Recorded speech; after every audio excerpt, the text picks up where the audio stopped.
there will be very severe consequences.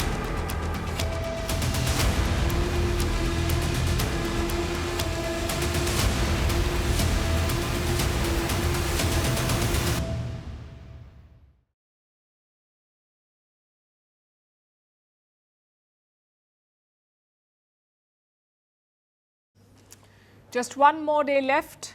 Donald Trump and Vladimir Putin will be meeting tomorrow. It's all anyone can talk about. Both leaders will be flying to the icy capital of Alaska. They will meet at a military base in Anchorage. Now, at first, everyone was downplaying the summit. Trump said it was a feeling out event. The White House called it a listening exercise. But one day out, things are heating up. The statements are getting sharper, the diplomacy is gathering pace, and Trump is playing hardball. Yesterday, he spoke to his European counterparts on the phone. President Zelensky was also on that call, and afterwards, Donald Trump gave a press conference. He struck a very different note. No more managing expectations. Trump issued an ultimatum to Russia: end the war or face severe consequences. Will Russia face any consequences if Vladimir Putin does not agree to stop the war after your meeting on Friday? Yes, they will.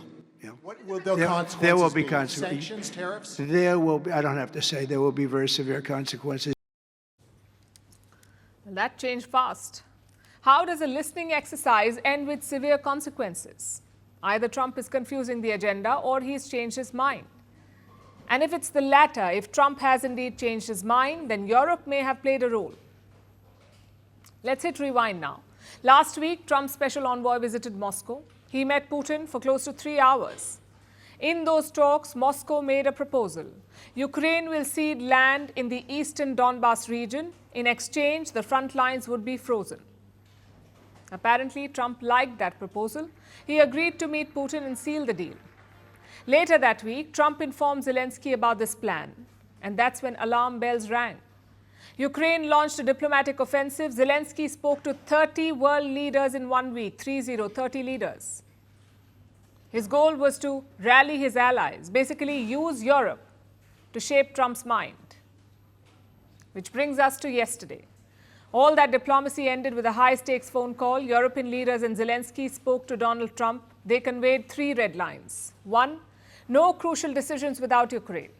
2, peace must start with a ceasefire. And 3, any deal would require security guarantees for Ukraine. But did they sway Donald Trump? Looks like they did. Trump says Russia will face severe consequences. He's also working on a trilateral summit. Him, Zelensky, and Putin. If the first one goes okay, we'll have a quick second one. I would like to do it almost immediately.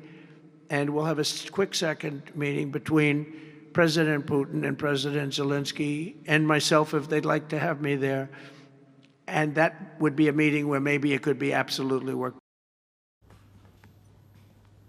Trump's words have certainly changed. It makes you wonder what happened in that video call. Most European leaders were happy about it. Trump himself rated it 10 on 10.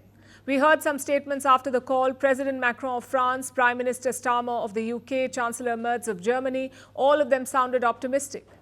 They presented a unified front to Donald Trump. The UK Prime Minister summed it up best.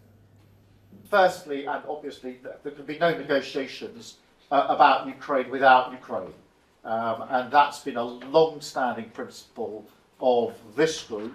And I know Volodymyr is on the call and will be absolutely clear in relation to that. And along with that, that international borders cannot be and must not be changed by force. Zelensky attended the call in Berlin. After that, he flew to London. He met Prime Minister Starmer earlier today. Now, all of Europe has the same concern, that Trump will give in to Putin, that he will make significant concessions in Alaska. Zelensky also warned about that. He told Trump that Putin was bluffing. I told the President of the United States and all our European colleagues, Putin is bluffing. He is trying to put pressure on all fronts of the Ukrainian front ahead of the meeting in Alaska. Russia is trying to portray itself as capable of occupying the whole of Ukraine. This is undoubtedly their desire. The worry is understandable. In the past, Putin has played Trump. Just think back to their meeting in 2018. All the focus was on alleged Russian meddling in America. But Trump has made a full U-turn. He said he trusted Putin over his spy agencies. And Europe is basically fearing a repeat. But at this point, nothing is certain. A few months back, Trump was more optimistic about things. Remember, he promised to end the war in 24 hours. But he underestimated Putin. This time, he's being more careful. Reports say Trump is quizzing his aides about Putin. He wants to know if the Russian president has changed. I'm afraid he won't get a straight answer. The Kremlin is a tightly guarded enigma. Even US officials have difficulty assessing Putin, which is why the summit is so unpredictable. Nobody knows what either side is bringing to the table. For instance, which Trump will we see in Alaska? The one who brags about his friendship with Putin, or the one who's meticulously being briefed by Europe? Recent statements suggest that Trump will be tough. As for Putin, that's our next story.